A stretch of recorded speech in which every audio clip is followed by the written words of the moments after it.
नमस्कार, capital TV Uttar Pradesh देख रहे हैं आप। मैं हूं आपके साथ सोनाली जोशी। यूपी के चुनावी रण में महिलाओं की एंट्री हो रही है। चुनावी रण में बाहुबलियों की बहनों और पत्नियों को उतारकर चुनावी मोर्चा संभाल रखा है। कहां से किस बाहुबली नेता की पत्नी और कहां से किस बाहुबली नेता की बहन चुनावी मैदान में है, जानने के लिए देखिए हमारी ये रिपोर्ट।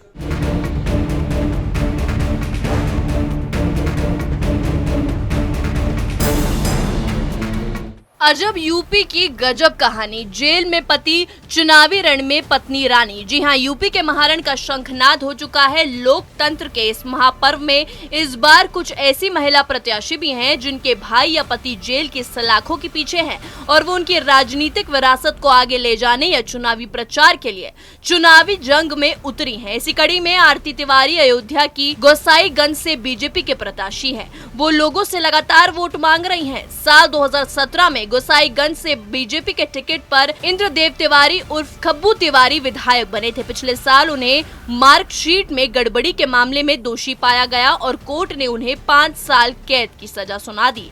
इसके बाद उनकी विधानसभा सदस्यता निरस्त हो गई। अब उनके राजनीतिक विरासत को आगे ले जाने को जिम्मा उनकी पत्नी आरती तिवारी पर आ गया है, जिस कारण गोसाईगंज से बीजेपी के टिकट पर इस बार आरती तिवारी रण में है। वहीं इसके अलावा बात करें तो यूपी में शायद ही कोई ऐसा होगा जिसमें अतीक अहमद का नाम नहीं सुना होगा। अतीक अहमद का राजनीति इससे ज्यादा ताल्लुक रहा है, उतना ही जुर्म की दुनिया से भी उनका बहुत ज्यादा ताल्लुक रहा है। बाहुबली अतीक अहमद इलाहाबाद पश्चिमी सीट से 5 बार विधायक रहे हैं। वो 1989, 1991, 1993 में निर्दलीय, 1996 में सपा के टिकट पर जीते, 2002 में वो अपना दल के प्रत्याशी के तौर पर जीते, 2004 में सपा के टिकट पर फूलपुर से जीतकर लोकसभा पहुंचे। फिलहाल अतीक अहमद साबरमती जेल में कैद हैं, लिहाजा उनके दबदबे को आगे बढ़ाने के लिए उनकी पत्नी शाइस्ता परवीन मैदान में उतरी हैं। प्रयागराज पश्चिमी सीट से AIMIM के प्रत्याशी हैं। इसके अलावा बात करें तो समाजवादी पार्टी के राज में खनिकर्म विभाग के मंत्री रहे गायत्री प्रजापति की पत्नी महारानी प्रजापति सपा की सीट पर चुनावी मैदान में है। बता दें कि सपा राज में गायत्री प्रजापति का सिक्का चलता था। खनन घोटाले में नाम आने पर उन्हें कैबिनेट से निकाल दिया गया, लेकिन वो बाद में परिवहन मंत्री के तौर पर वापस लौट आए। वो दुष्कर्म मामले में जेल में कैद है। उनका राजनीतिक अस्तित्व बरकरार रखने के लिए उनकी पत्नी महारानी प्रजापति अमेठी सीट से चुनाव लड़ रही हैं। अब बात कर लेते हैं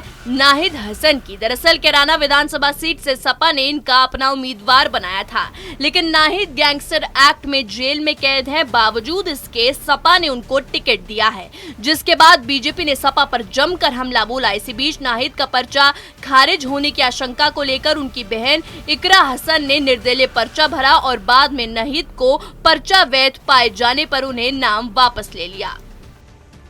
इन बाहुबलियों और अपराधियों की पत्नी और बहन उनके राजनीतिक अस्तित्व को बरकरार रखने में कितना कामयाब होती हैं, ये तो अब 10 मार्च के बाद पता चलेगा। इस रिपोर्ट में मेरे साथ इतना ही। बने रहिए कैपिटल टीवी उत्तर प्रदेश के साथ। नमस्कार।